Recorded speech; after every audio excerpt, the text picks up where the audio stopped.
Good morning mga idol.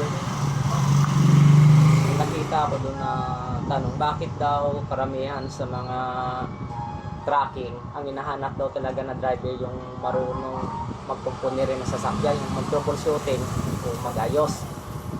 Simple lang naman ang sagot yan eh. Kasi ang mga tracking, malayo talaga kasi ang mga biyahe niyan. Paano kung nasiraan ka sa daan? Halimbawa, nasiraan ka ng preno o nasira yung clutch mo, eh paano yun kung wala kang malapit na shop?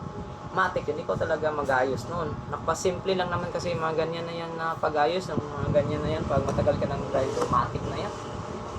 Basic lang mga ganyan pag-ayos ng mga preno, propeller, brake shoe, brake pad, magpalit, mga ganyan.